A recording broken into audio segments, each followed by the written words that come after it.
pang-4, water, pang-5, agribusiness, at pang-6, food procurement and distribution.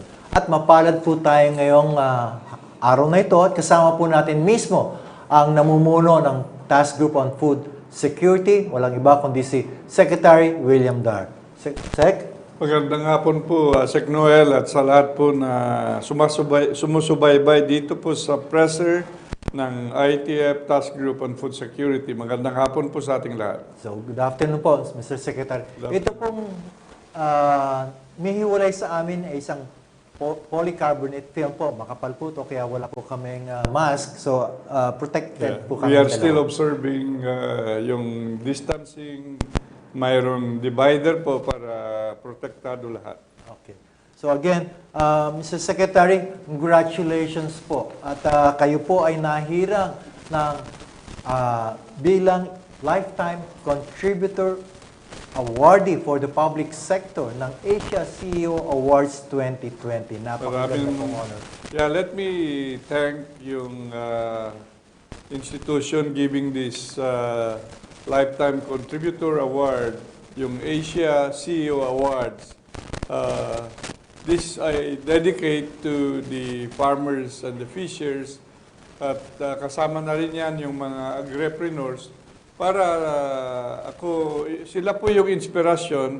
Of course, let me also thank our inspirational leader, ating mahal na Pangulo, President Rodrigo Roa Duterte, sa continuing na suporta po niya. At ito nga, in spite of the pandemic, ay talaga naman ang ating atensyon ay hindi umalis po dun sa pag-angat ng sektor ng agrikultura at yung pagtulong po natin sa mga magsasaka at mangingisda. Maraming salamat po. Again, congratulations, Mr. Salamat Secretary. po ulit. At ito pong nakaraang linggo, marami po kaming pinuntahan ni Secretary William Dar. Ito po ay nagpapatunay na talaga kahit na po sa pandemic ay umiikot po ang Secretary, kasama po tayo at ang pong mga opisyalis ng Department of Agriculture sa region. Mapapakita po natin sa screen ang ilang napuntahan natin. Una, Sec Noel, we were in Santa Maria, Ilocosur Polytechnic State College. At marami tayong farm machineries and equipment na dinistribute po sa second district And first. Na mga farmers at pangingisda sa Ilocosur. At the same time, mayroon rin groundbreaking ceremony sa projects ng ISPSC. At from there, we move also to Ilocos Norte at binisita po natin ang National Food Corporation. And as a matter of fact, we are overseeing today yung functioning ng NFC and hoping that this can be again properly be managed and will help tomato farmers in Ilocos region. Ito rin po, sa Bulacan and Pampanga, nagkaroon po ng distribution dyan po. Tama po, at nagpapatunay na kahit may pandemya ay ang ating pagtulong sa ating mga magsasaka at mangingisda ay nandyan palagi in spite of this problema, yung itong COVID-19. At marami na tayo na ipamahagi ng mga makinarya, mga equipment, kasi kailangan ng mga ayuda ng ating mga magsasaka at mangingisda. So again, mga kaibigan, yan po ang ilan lang sa inikutan ni Secretary namin. At ito po, may marami pang projects na sa Kalinga, export ng okra. Nakarating tayo sa Tabuk, Kalinga at mayroon tayong in-open up na 10.3 kilometers na farm-to-market road with a project cost of 230 million. Napakalaki so, laking tulong po sa ating mga magsasaka doon. At syempre po, sinelebrate din yung ating pag-export ng okra. Ayan po, hindi naman kauna-unahan pero malaki pong bagay ito. Ang ibig sabihin, walang rest or hindi po napagod yung mga ating mga farmers dyan sa Tarlac at nagtanim po sila ng okra under the assistance of the Gel Farms ni Jeffrey Hernandez at saka si Rap Pelayo. So ito, September 29, ay may shipment ng okra to Japan.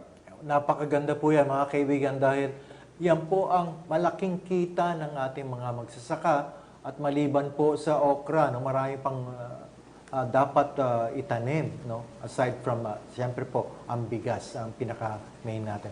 Siguro, Mr. Secretary, sariwan-sariwa po yung kagabi, maghapon po tayo hanggang gabi sa Kongreso po. Kumusta naman po ang pagdidepensa natin sa budget para sa 2021 ng Department of Agriculture? Gusto kong ibalita, Sec Noel, na ang ating mga leaders dyan at miyembro ng House of Representatives ay talagang todo po ang suporta nila sa pagtaas po ng ating budget. So, yun po ang pinakita kagabi.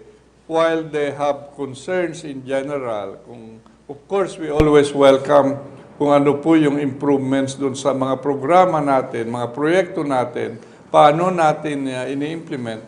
But at the same time, at the end of the day, they have been supportive in terms of asking the whole plenary na nadagdagan nila ang budget po ng kagawaran ng pagsasaka. Alam naman natin ang National Expenditure Program for 2021 ng DA ay 86.3 billion For 2021. For 2021. At yung nasabi na po ng ating mahal na Pangulo nung SONA niya ay 66 billion ang stimulus package for agriculture at naibigay na Sec Noel na under Bayanihan 2, 24 billion. So mayroon pang balance na 42 billion.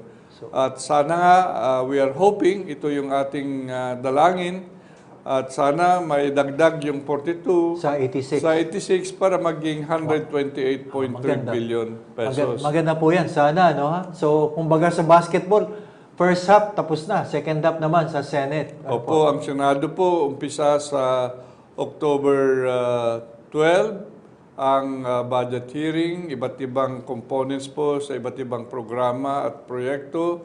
Then followed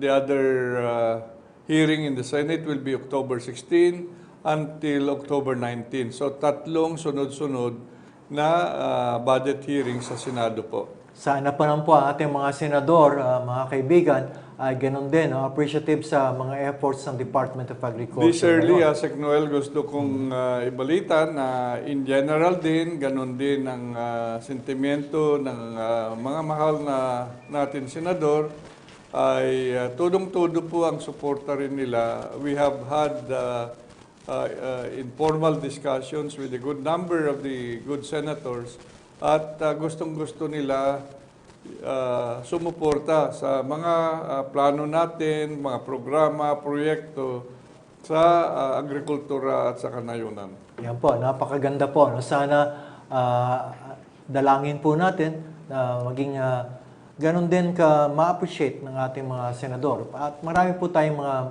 kakampi din po naman na na-appreciate ang efforts ng Department of Agriculture sa pagpapalago ng ating sektor ng agrikultura, lalong-lalo na nitong COVID. Ano po? Tama po, at hindi tayong, we did not rest, so to speak. We have to move around, inspire the farmers and the fisher folks, even have to encourage our partners from the private sector, yung mga agripreneurs para tuloy-tuloy po yung food production at the same time linking production to the markets. Okay, salamat po.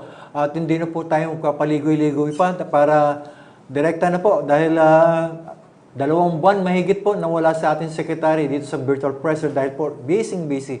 So, puntahan na po natin. Ang isang strategy natin, Sec Noel, bibigyan din natin ng space sa mga leaders natin sa DA para we have a complete team that will speak for and in behalf of the department. Opo, ayan po, member po at nangunguna po ang Department of Agriculture dito nga po sa Task Group on Food Security. So again, maraming salamat po Mr. Secretary. Basahin ko lang po yung mga nagpadala ng kanilang katanungan, mga Sige kasama po. natin sa media. Handa po. Maraming salamat kay Shaila Francisco ng TV5, John Enriquez ng DCAS, Michael Rogas ng DCRP, Radyo Pilipinas, Revin Ochabe ng Business World, Annabel Surara ng DCEC, Mads Miraflor ng Manila Bulletin, Jed Macapagal ng Malaya, Carlo Campo ng Inquirer, EJ Gomez ng Manila Times, Ray Pelayo ng UNTV, Michael Guyagoy ng DCXL, Isa Tan ng Agribiz Magazine, at Aileen Mencias ng Abante. Una po, siyempre, ang pinakamainit na usapin. Tanong ni Ray Pelayo, sir, bakit mababa pa rin po ang presyo ng palay at gaano karami na po ang inangkat na bigas? Tama po, ganito po ang gusto kong ipaliwanag na base po doon sa PRISM na pag-study ng PhilRice ay yung presyo po ng dry, even the wet palay, ay nasa level na, for example, Central Luzon, 14 pesos yung press, at saka naman dun sa dry palay ay 18 pesos. Now, this is the case in most of the top 12 rice-producing provinces. Mayroon talagang pagbaba din sa iba't ibang probinsya ng presyo ng palay. Pero gusto kong banggitin ngayon na ang NFA ay massively buying palay today. Buying yung dry and clean palay, 19 pesos per kilo. At kung wala kayong truck na magdala dun sa buying stations ng NFA, ay isangguni lang at sila po ay pupunta sa inyo. Another thing to mention, Sec Noel, yung mga buying stations Yan ng po. NFA ay every place dun sa social network ng NFA at saka DA sa iba't ibang region ay talagang na-publicize na. Para sa ganun ay mayroon mga coordinates na gagamitin ng ating mga mahal na magsasaka para makipag-ugnayan at madala nila yung mga palay produce nila sa buying stations. Salamat po. Tinatanong ni Ray, dagdag nila, ito ba ang dahilan, yung importation ng pagbaba ng palay, Mr. Secretary? Alam natin na mayroon na itong rice tariffication law at alam natin lahat na during major harvest period ay kinakausap po natin through the Bureau of Plant Industry yung mga importers na huwag magparating ng bigas during the months of October and November. Okay. So ganun po, sana ay they will observe this request. And how much rice have arrived already? We have almost 2 million metric tons of rice that have come, and they have come. Much of this have come from January towards September. August of this year. Okay, so yan po. Yung pong linawin ko lang po sa mga nagtanong na media, yung po, yung ibang tanong niyo po, nasasagutan ni Secretary, kaya hindi ko na po ulitin pa. No? At ito po, tanong ni Ted Cordero ng GMA News, may projection po ba, Mr. Secretary, na gaano kababa ang rice prices by the end of the year? Well, ganito po ang mga measures po na pinapatupad po natin. So yung sa NFA, they have 10 billion pesos to buy palay. And as they are able to use up their 10 billion, we have directed them to go follow a rollover scheme para mas mabilis na ang turnover at makabili mulit sila. Okay. Second, yung mga provincial local government units ay nag-request na rin tayo at marami na rin bumibili ng palay.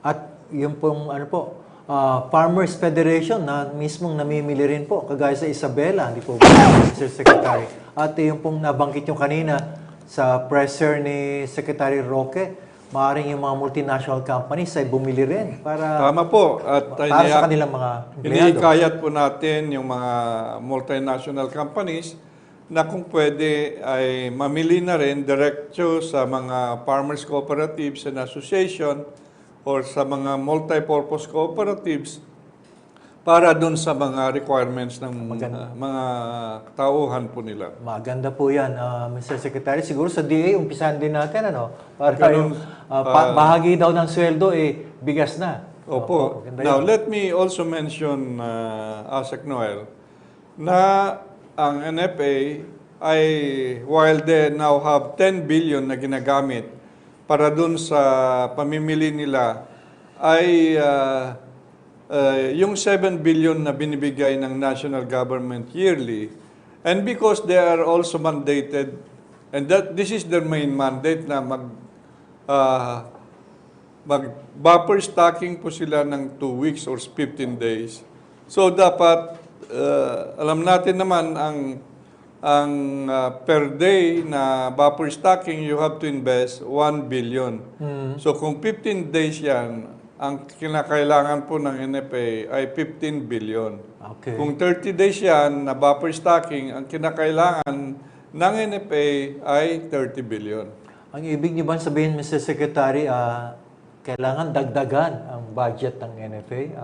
Sana nga, pero tingnan po natin kung after the discussions of the NFA Council about the buffer stocking study, at ito po yung patutunguan ng rekomendasyon ng pag-aaral sa buffer stocking, ay isasangguni po natin sa ating mga leaders. Okay.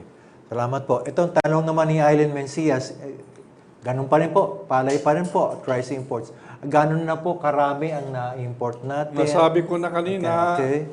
How much more to expect? 2 million metric tons nang nakarating, and maybe for the last quarter, kasi yung usapan natin na huwag muna magparating ng rice during this next 2 months, October and November, baka mayroon pang darating na almost 300 tons. Okay. Okay.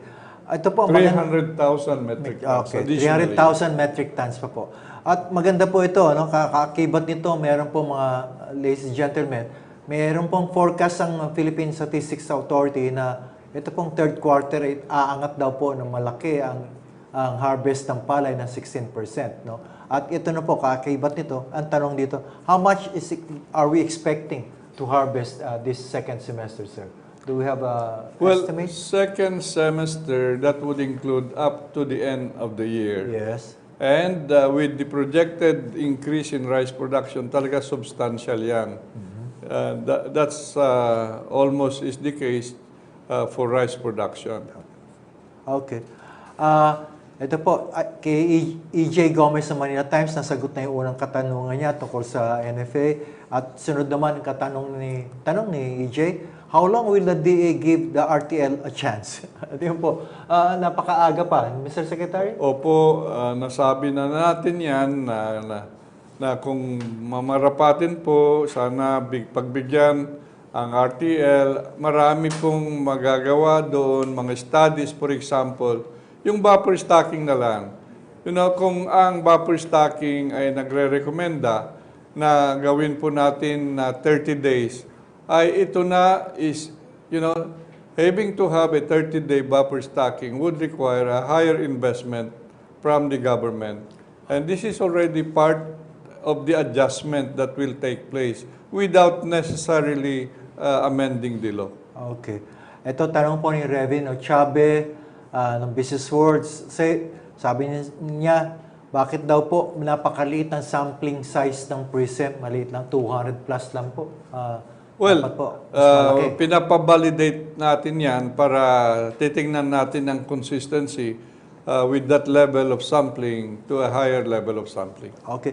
At tanong pa rin ni Revin, Sir, ano ba sasabi niyo sa pagpili sa inyo ng Asia CEO Awards for 2020. Ano po? Ang masasabi ko po ay dagdag na pabaon para mas masigasig pa tayo sa pagtulong sa ating mga magsasaka at mangingisda. Maganda po yan. Kay Carlo Campo naman na inquirer, sir, sabi niya, kung magre-renew pa po ba tayo ng plano mag-impose ng safeguard duties ng rice imports? Ito po, mga kaibigan, yung safeguard duties na isa sa part ng batas, pero Marami pa tayong tinitignan na measures other than that. Okay. At sabi naman, tanong naman po ni Annabel Surara, sabi po ng isang farmer, sana daw po ay magawang competitive ang presyo ng palay. Yun na nga po ang dapat gawin, di po ba? Sa Well, lahat yun, yung mga measures na nasabi po natin, kombinasyon yan, ay makakatulong po sa ating mga magsasaka.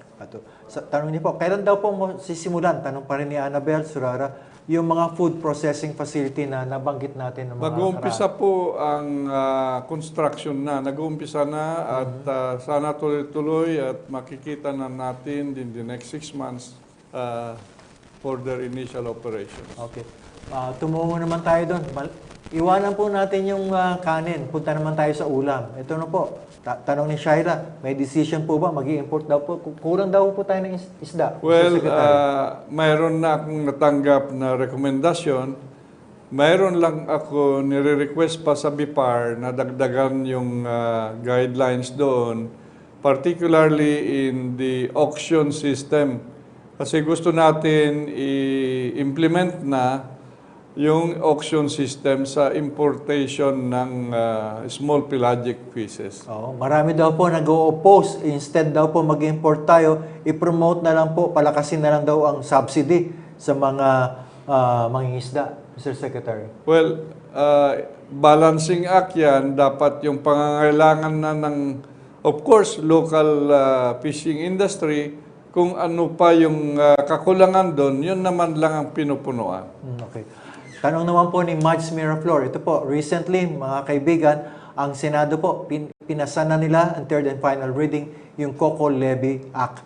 Ano po masasabi natin, That's a Secretary? good development, Sec Noel, kasi matagal na ito naghihintay ang ating mga coconut farmers. At sana nga, before the end of this Congress, ay nandyan na yung batas. Opo. At malaki pong pera po, Mr. Secretary, hindi po ba mahigit 100 billion? Well, malaki pong pera at in terms of cash, I think almost 80 billion they say or more, plus the other assets. Opo, malaking bagay po yan para mapaangat ang produksyon at contribution ng coconut industry sa national economy. National, sa GBA's agriculture, coconut industry presently is only contributing 4%. Ang laki po ng ang lawak ng potential. I mean, with the coconut industry, with the number of coconut farmers involved, with more than 3 million hectares, 4% is very small. Okay, sige. Ito po, yung sa baboy naman po. Punta tayo sa baboy, mataas na daw po ang presyo. May balak po ba tayo mag-import? Ano po bang gagawin natin? Yun naman ang okay, let me always put in proper perspective. Yung mga policy natin, we will always support commodity industries to succeed and prosper, you know. Pag may kakulangan, yun po palagi kasama yung pag-import galing ibang bansa. Okay. At punta pa rin, doon pa rin po sa baboy. Kumusta na po yung ASF? Paitingin daw po, baka yung 1710 protocol, kailangang higpitan pa o whatever. Yeah, yung protocol na yan talagang it's helping at ang makakatulong pa mismo yung quarantine, yung huwag palabasin, yung baboy, of course, yung mga hog traders dapat naman huwag magsamantala na matagal na natin kinakausap sila, matigas pa rin ang ulo ng mga ito, salbahing hog traders. Ito po, galit na galit kayo. Ito pa, kay Isatan, ASF continues to rage. Ano po ang plano natin para ma-stabilize daw po ang supply ng pork? Well, iba't ibang measures ang pinapatupad po natin. Mayroon yung mga areas na walang ASF at doon na tayo muna mag-restocking. Number 2, binibigyan rin natin ng livelihood support yung mga apektado sa ASF. At number 3, dadagdagan pa natin yung investment para makabangon ang livestock industry. Okay. Ito po, yung mga natanggap natin kanina na tungkol sa RCEP mechanization po, tuloy-tuloy po yan. No? 10 billion po ang nakaalat ngayon taon. Tama po, this is the second year. So, 10 billion yan. At tuloy-tuloy po yung tamang paggasta sa mga makinarya, sa pag-distribute ng inbred seeds ng rice, yung training and extension, at saka yung pamimigay ng credit. Yan po. So again, maraming salamat po, Mr. Secretary. Ang bilis ng oras. Ito Tama po, po, yung concluding statement niyo po. Siguro sana mabalik uli kayo. Now, tama po, we will always give priority. But let me mention again the big challenges that we are facing for the sector of agriculture. Una, nandyan pa rin yung maliliit na sakahan ng mga farmers. Meaning, that's a big challenge. And if they are not going to organize themselves or not join cooperatives and associations, mahihirapan po ang ating kagawaran ng pagsasaka sa pagtutulong sa kanila. So, they have to be members of associations. They have now to be embracing a new strategy that we will start implementing next year. Yung tinatawag natin na farm consolidation, farm clustering. At ang popular name itong farm consolidation and clustering po ay bayanihan sa agrikultura. Napakaganda. That's the way forward. Otherwise, if we don't go farm consolidation, if we don't modernize, if we don't industrialize, if we don't export, if we don't have the infrastructure for agriculture, then it will be a lot challenge in the future. Ayan po. Maraming salamat po, Mr. Secretary. Again, sa aming pagtatapos, muli kami nagpapaalala na dapat po ay tuloy-tuloy ang daloy ng pagkain at iba pang essential inputs para sa ating food production. Sa kabila ng banta ng COVID, mahalagang magkaisa ang lahat para magkaroon ng access sa ligtas at masustansyang pagkain ang bawat Pilipino. Pagtulungan po natin na maihatid ang mga pagkain at iba pang agri-products, fishery products mula sa production centers hanggang sa pamilihan at hanggang sa hapag ng bawat pamilyang Pilipino. At nagpapasalamat din kami muli sa ating mga magsasaka at makikista, Mr. Secretary, na iba pang producers na katuwang ng pamahalang Duterte at ang Department of Agriculture para makamit ang food security para sa lahat. Maraming salamat din po sa mga DA Regional Field Offices, mga bureaus, attached agencies na walang tigil na pagkilos upang makamit ang isang food secure, resilient, and sustainable Philippines with prosperous and empowered farmers and fishers.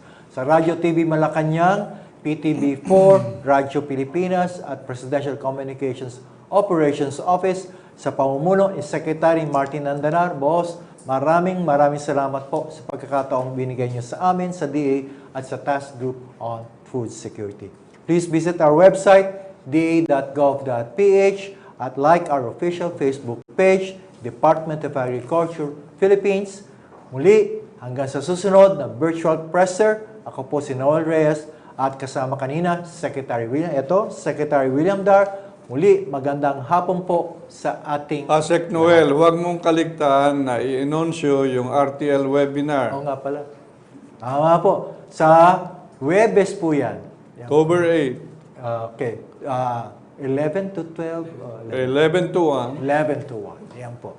So again, maraming Ulitin po natin, Noel, Rice Tarification Law Webinar, October 8, 2020, starting at 11 o'clock. DA, DOF, NEDA, and DTI will be the major speakers during this webinar. At kasama rin po ang ilang magsasaka. Okay. Tama Again, maraming salamat po. Let's sa inyo plan. lahat.